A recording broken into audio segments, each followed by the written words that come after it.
이 땅에 이 땅을 밟고 살아가는 사람 중에서 입술로 이제 고백하는 내용과 행동으로 삶에 일치되는 사람은 과연 얼마나 될까? 얼마 될 것 같아요? 참 죄송한 말씀이지만 저를 비롯해서 우리들은 한결같지 않다는 것이 정답이다. 그죠? 말을 해도 돌았으면 내가 한 말도 새카맣게 잊어버리고 엉뚱한 행동을 하는 나의 모습을 간혹 볼 때가 참 많습니다. 겉과 속이 다르다는 거죠. 말과 행동이 일치하지도 않습니다. 그러면서도 항상 착각 속에 살죠. 나는 항상 옳다. 내가 가장 바르다. 옆에 있는 사람은 나보다 온전치 못해. 그래서 자기 자신이 삶의 기준이 되어서 자기 잣대로 딱 지어보고 내 잣대에 맞지 않으면 판단하고 정죄하고 또 심한 말까지 하는 경우가 우리 삶 가운데 참 많이 있습니다. 그렇다고 하나님께서 그 잣대를 들이는 사람에게 야 그러면 네 잣대는 정확하니 물었을 때 그 잣대 동안 들쭉날쭉한 잣대인데 우리가 어떻게 나는 공의롭다고 나는 정의롭다고 말할 수 있겠습니까? 그렇지는 못하죠.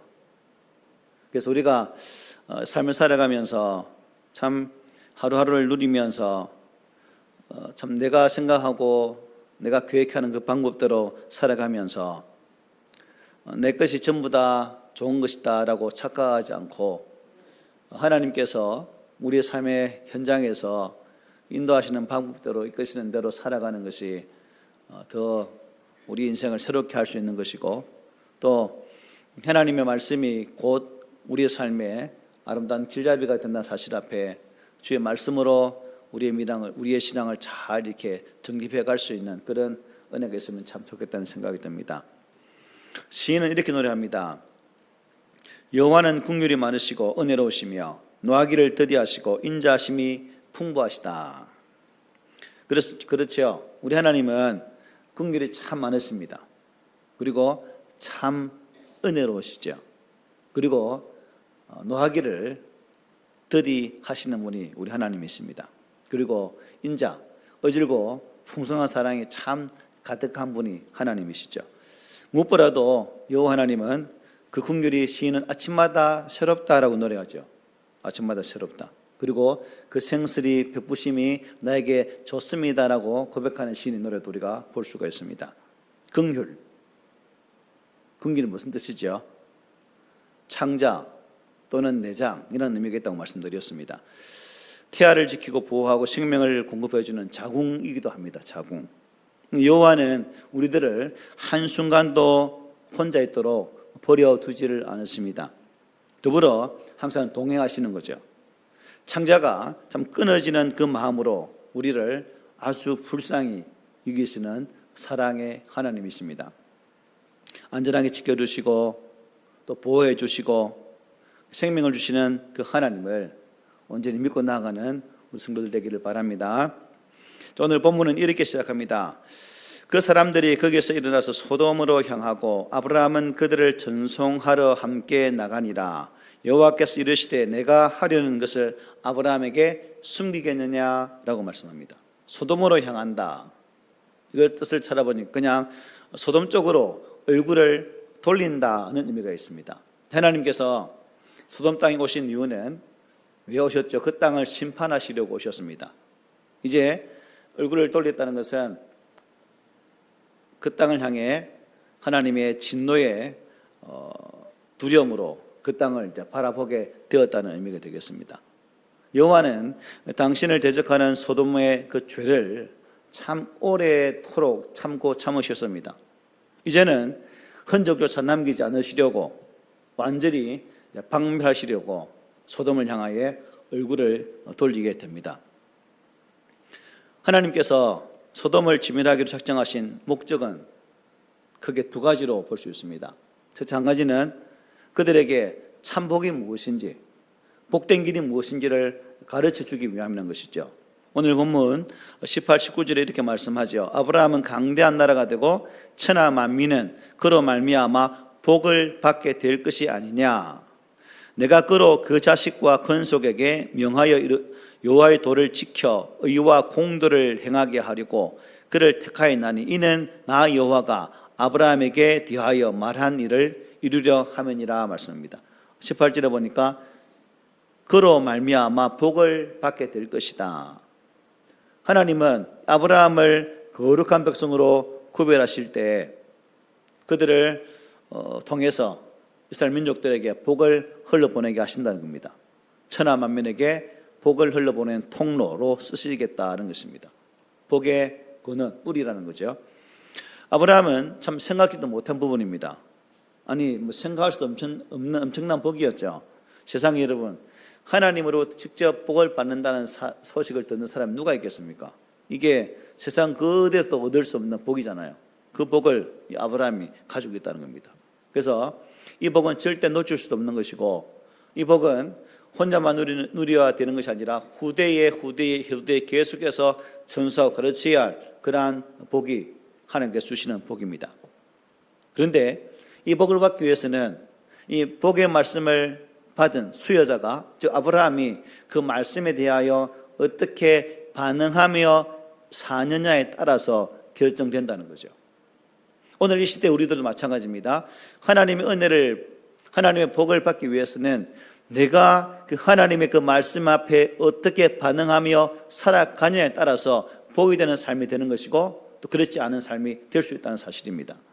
그래서 아브라함은 그 하나님의 분명한 의도에 뜻을 맞추어서 한 분 하나님을 섬기로 작정하고 또 그것을 반드시 이제 지켜내려는 그런 삶을 살아가게 됩니다.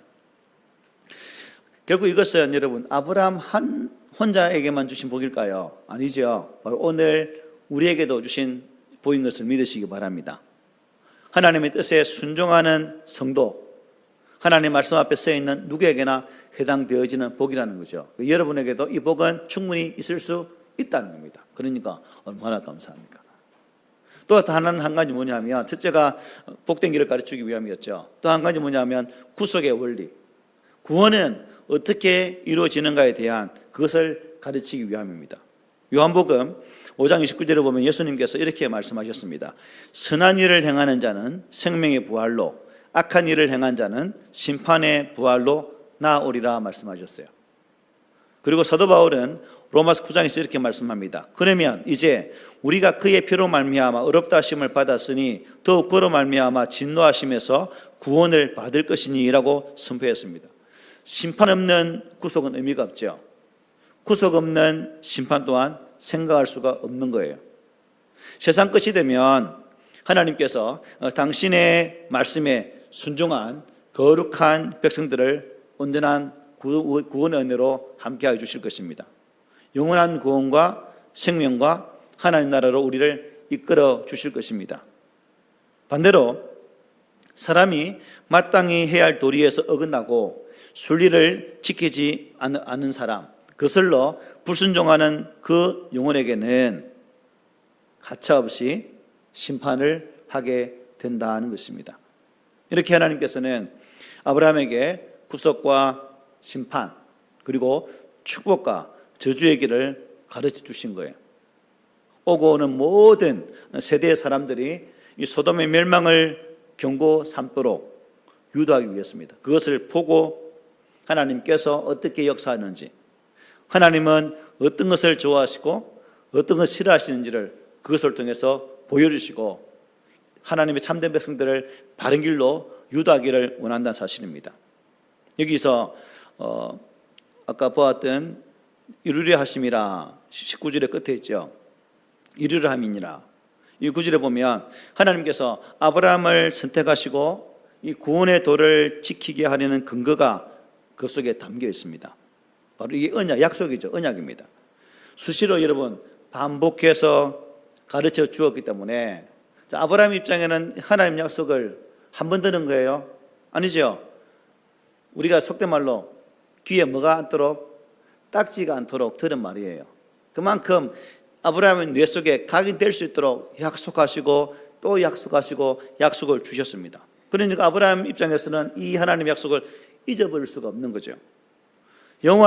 하나님은 영원히 변치 않으시고 허락하신 언약은 반드시 지키시고 완벽하게 이루신다는 사실을, 지속적인 약속을 주시는 그 하나님 통해서 아브라함은 이미 알고 있었다는 겁니다.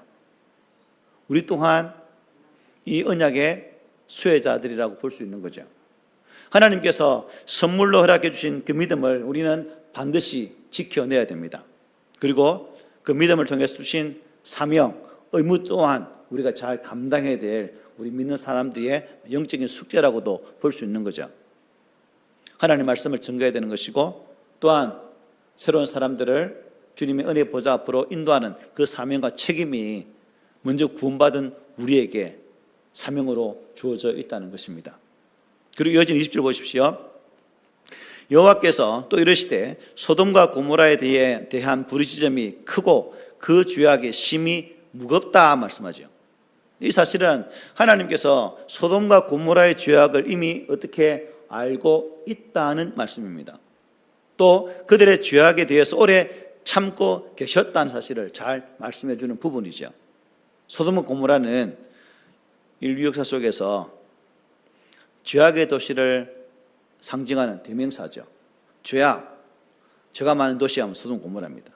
그들의 죄는 심히 크고 무거웠다라고 말씀해요. 그리고 사람들은 극도로 타락했다라고 증가합니다. 그래서 여호와의 심판을 선포하기 위해서 그 성을 찾았던 하나님의 사람들까지도 어떻게 하려고요? 성폭행하려고 했습니다. 동성애를 하려고 했다는 겁니다. 당연히 심판을 받아 마땅하죠. 뒤에 차별금지법이 있는데요, 하나님의 성경적 원리, 성경 질서는 두 가지 성이죠. 남성과 여성. 그래서 재정법을 통해서 이름은 참 거창하고 훌륭하지만 그 속에 담겨있는 원뜻을 알면 우리 교회들이, 우리 믿음의 사람들이 왜 반대해야 되는지를 또렷이 볼 수 있는 부분입니다. 그래서 여러분, 좋은 말이라고 좋은 게 아니에요. 성동등 법칙이 좋은 거예요. 그 속에는 남성과 여성만 존재하는 거 아닙니다, 여러분. 다 이상한 사람은 다 포함되는 거예요. 동성애 하는 사람들, 그렇게 다 있습니다. 성경은 그것을 좋다 합니까? 아니죠. 심지어 이 부분에 돌로 쳐 죽이라고 말씀합니다. 그런 의미에서 소돔 고모라는 심판을 받아 마땅한 거죠. 이어지는 21절 22절 보십시오. 내가 이제 내려가서 그 모든 행한 것이 과연 내게 들린 부르짖음과 같은지 그렇지 않은지 내가 보고 알려 하노라. 그 사람들이 거기서 떠나 소돔으로 향하여 가고 아브라함은 여호와 앞에 그대로 섰더니라고 말씀합니다. 자, 보고 알려 하노라. 이 말씀은 단순히 소돔과 고모라가 얼마나 타락했는지 직접 찾아가서 보고 확인하겠다는 의미라고는 할 수 없죠. 하나님이 전능하신 분인데 꼭 보아야 합니까? 그죠? 이미 소돔과 고모라의 상황을 완전히 파악하고 계셨습니다. 심판하시겠다는 뜻을 아브라함에게 그것 또한 알려주고 계십니다. 갈대아 역에 보면 우리 성경에는 없는 내용이 있어요. 만일 회개하기만 한다면 내가 그들을 심판하지 않겠다라는 전제 조건의 말씀이 붙어 있습니다. 즉 아브라함이 소돔과 고모라의 구원을 위해서 기도하는 내용이 이어지는 것을 볼 때에 충분히 이 말이 설득력이 있는 거죠. 회개하긴 하면 용서해 줄게. 그럼에도 불구하고 소돔과 고모라는 아브라함이 염치 불구하고 제시했던 의인 10명이 없어서 불과 유황으로 심판을 당하고 맙니다. 그러니까 여기 보고 알려 하노라 하는 말씀에는 소돔과 고모라가 회개하고 돌아설 수 있는 기회를 어떻게 한다는 한 번 더 준다는 그런 하나님의 뜻이 담겨 있는 거죠. 이렇게 하나님의 긍휼이 크십니다. 여러분, 이스라엘 역사를 보면 하나님의 긍휼하심 은혜가 얼마나 끈질기게 이어집니까? 이스라엘 역사를 우리가 속된 말로 우리가 약간 말 안 듣는 사람을 우리가 뭐라 부르죠? 뺀질이라고 부르잖아요. 뺀질이. 이스라엘 역사를 통해서 보면 이스라엘을 보면 하만 뺀질입니다. 뺀질해가지고 말씀해도 요리 미꾸라지 새끼 빠져가는 것처럼 쏙쏙 빠져나가면서 하나님께 하지 말라는 것을 하려지만 골라 했던 민족이 누구예요? 이스라엘 민족입니다. 그런 하나님이 그들을 버리시던가요? 아니에요. 안 버리셨어요. 끝까지 그들을 돌보시고 인도하시고 그들이 고난 가운데 하나님 부르실 때에 하나님 들으시고 응답해 주셔서 하나님 사람을 보내시고 그 고통으로부터 해방시켜 주시고 먹을 게 없으면 먹을 거 주시고 물이 없으면 물을 주시고 이런 은혜를 베푸셨다는 거예요. 하나님께서. 그러니까 한마디로 이스라엘 백성들의 삶의 역사는 하나님의 거룩한 구원의 역사이고 하나님의 긍휼하심이 집약되어 있는 그런 역사다라고 볼 수가 있는 거죠.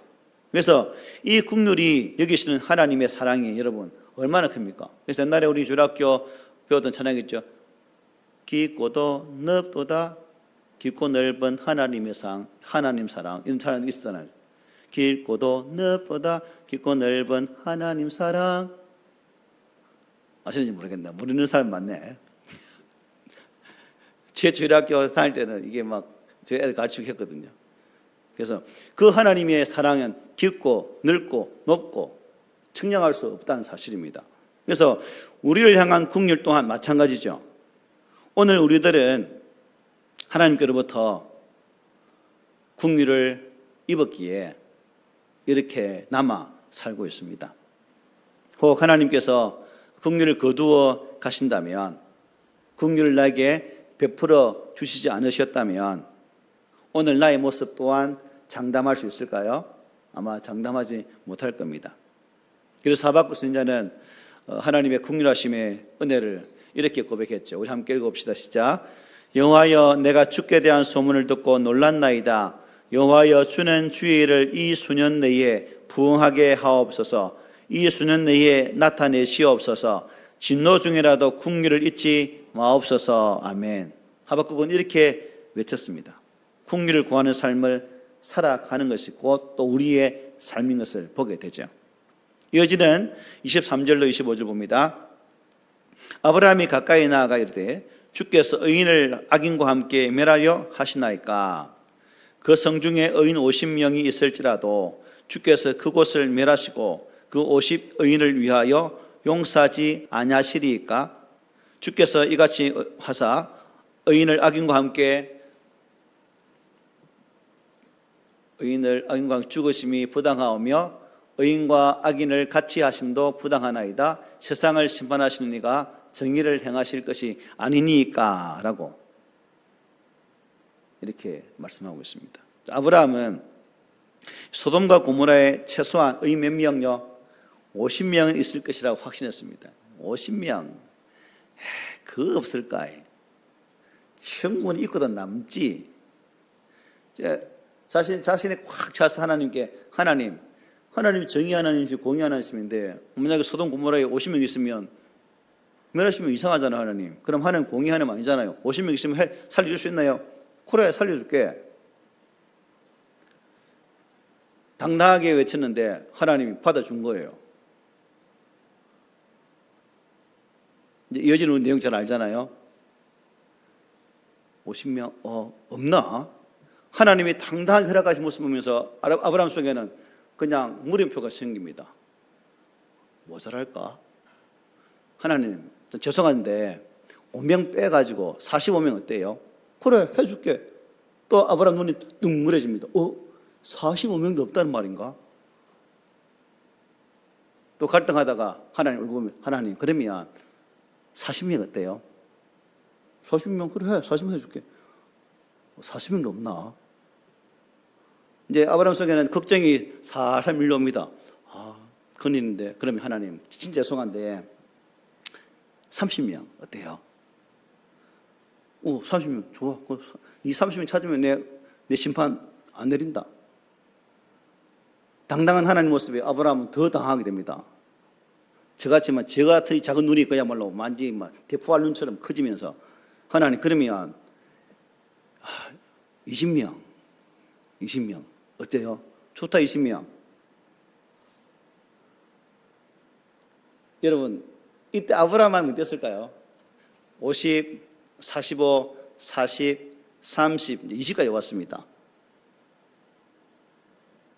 그리고 이제 마지막으로 한 번 더, 진짜 죄송합니다 하나님, 이번이 마지막입니다. 이 한 번 좀 들어주실래요? 그래, 뭐 10명 좋다, 10명 찾으면 네, 해줄게. 여러분 기도하는 아브라함 모습 한번 보십시오. 처음에 50명에서 아마 하나님 50명 주시면 하나님 멸하시면 안 되지 않습니까? 공의 하나님인데 멸하시면 안 되지겠지요? 그래, 안 할게 했는데 여러분 자꾸 내려왔잖아요. 처음에는 목소리 크신 아브라함 기도가 나중에는 어떻게 해요? 하나님 이러면 될까요? 아마 기어 들어가는 그런 기도로 점점 작아지지 않았을까? 확신 없는 기도. 과연 10명도 없을까? 있을까? 근데 하나님은 어떻게 말씀하십니까? 10명도 내 허락한다. 만약 의 10명 있으면 그 땅 살려준다는 것이 쭉 이어지는, 빨리 마쳐야 되니까 31절까지의 이 과정을 이렇게 쫙 말씀하고 있습니다. 50, 45, 40, 30, 20. 참 간절하게 기도한 아브라함의 마음이 어땠을까?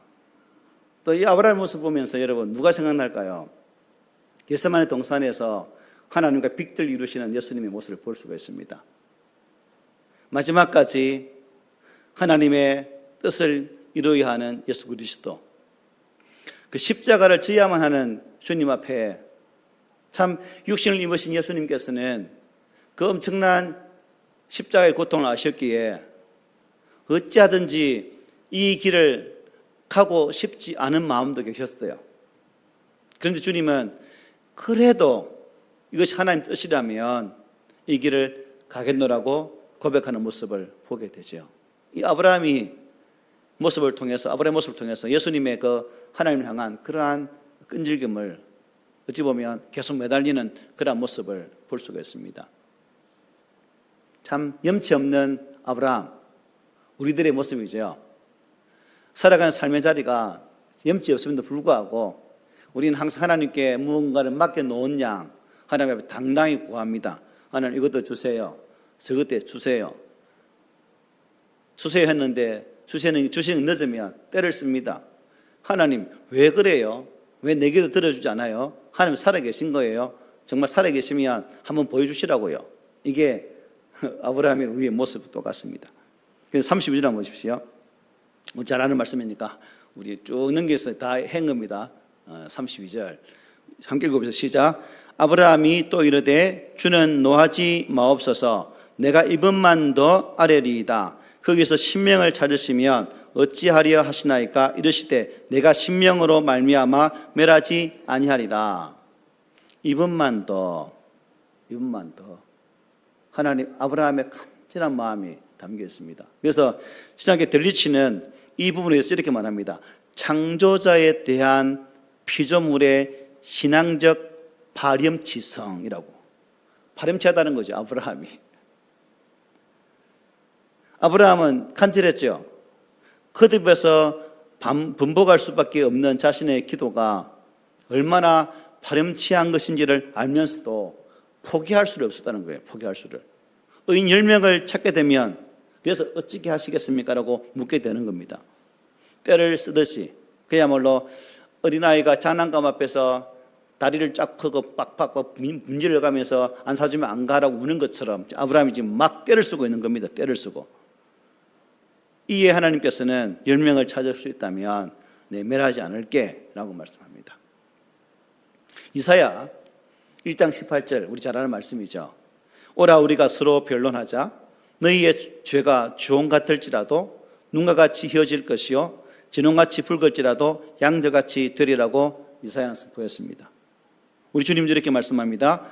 구하라 그리하면 너희에게 주실 것이요 찾으라 그리하면 찾아낼 것이요 문을 두드리라 그리하면 너희에게 열릴 것이니 구하는 이마다 받을 것이요 찾는 이는 찾아낼 것이요 두드리는 이에게는 열릴 것이니라고 말씀하셨습니다. 삼위 하나님의 이 국률은 두할 나위 없이 풍성하고 풍부하다는 겁니다. 다함이 없다는 거예요. 넘치도록 부어주시기를 원하시는 것이 하나님의 은혜와 사랑입니다. 그러기 위해 저와 여러분들은 막무가내로 이 때를 쓰듯 외치며 우리도 어떻게 해야 될까? 기도하십시오. 저는 우리 교회에서 우리 성도들이 여기 푸질러 앉아가지고 다리를 막 이렇게 하면서 기도하는 모습 보고 싶어요. 우리 한번 떼어서보고 하나님 귀 간지럽게, 귀 아프게. 이 아브라함의 모습이 우리의 모습이 좀 돼야 되지 않겠습니까? 염치불구하고 그야말로 안매 몰수하고 얼굴에 칠판 두꺼운 거 딱 깔고 그렇게 하나님께 우리가 구해야 되지 않겠습니까? 그럴 때 하나님은 아브라함이 응답하시는 것처럼 우리에게도 응답하시지 않을까요? 응답하실 거예요. 염치불구하고 간과하는 우리를 보시면서 불쌍히 여기면서 긍휼하심 은혜를 베푸시는 것이 우리 하나님이십니다.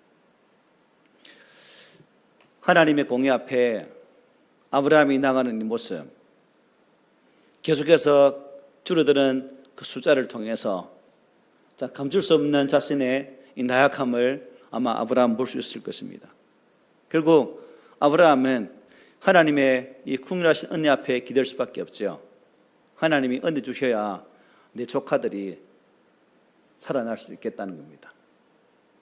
하나님의 긍휼하신 은혜가 없다면 저들은 소돔과 고모라가 멸망할 때 같이 죽게 된다는 거죠. 마지막까지 그 하나님 은혜에 기대어 있는 아브라함 모습을 볼 수가 있습니다. 자, 몇 번 변했죠? 제일 처음에 몇 명?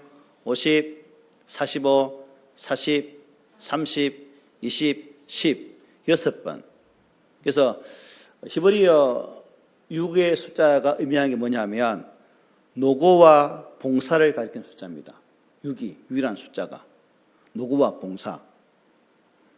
결국 6은 무엇으로 나가는 숫자예요? 7로 나가는 숫자죠. 7은 완전 수요이자 안식의 수죠. 그래서 수고하고 봉사한 그 위치에서 조금만 더 가면 뭐가 있는 거예요? 참 안식을 누릴 수 있는 숫자죠.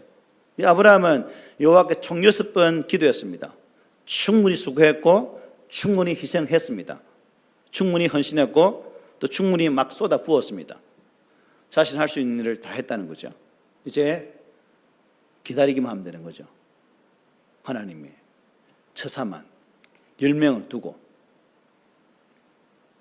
아브라함의 마음이 어땠을까요, 여러분? 10명을 하나님이 한 사람 끄집어 낼 것이라는 생각에 한번, 우리 집에 오셔서 하나님이 네 가정에 의인 한 명이 있으면 네 가정 구원해 줄게. 우리 4명이니까 목사 한번 잡아보고 사모 한번 잡아보고 아들, 딸 없네? 이러시면 얼마나 놀라겠어요, 여러분. 내 가정 찾으셔서 내 가정에 의인이나 볼까? 이거 고민되네. 다른 가정. 이러면 얼마나 가슴이 쫄리겠습니까, 여러분? 아브라함이 지금 긴장, 완전히 쫄린 그 상태 아니겠습니까? 그런데 33절에 보면 이렇게 말해요. 여호와께서 아브라함과 말씀을 마치시고 가시니 아브라함도 자기 곳으로 돌아갔더라 말씀합니다. 하나님께서 이 아브라함의 기도에 어떻게 응답하시는지에 대한 설명이 전혀 없어요. 그죠? 어떤 열매도 맺지 못하고 허무하게 끝나는 것처럼 보입니다. 그런데 여기에 대한 답이 19장 29절에 이렇게 말씀해요. 하나님이 그 지역의 성을 멸하실 때 곧 롯이 거주하는 성을 엎으실 때에 하나님이 아브라함을 생각하사, 아브라함은 뭘 생각했다는 거예요? 아브라함 기도겠죠, 그죠? 그 아브라함 기도를 생각하사 롯을 그 엎으시는 중에서 내보내셨더라. 결국 소돔과 고모라는 10명이 있었다 없었다? 없었어요. 그 6번이나 열심히 희생하고 기도했던 그 아브라함이 생각나서, 아이고 그 아브라함 기도가 간절했는데 저런 애들은 살려줘야 되지 않겠나 해서 구원받은 게 누구라고요? 롯의 가정이에요. 롯의 가정. 찾다 못 찾으시고 그나마 구원해 주려고 은혜를 베푸신 장면이 바로 이 장면입니다. 롯이 재앙을 안전하게 피할 수 있도록 하나님은 은혜를 베풀어 주시죠.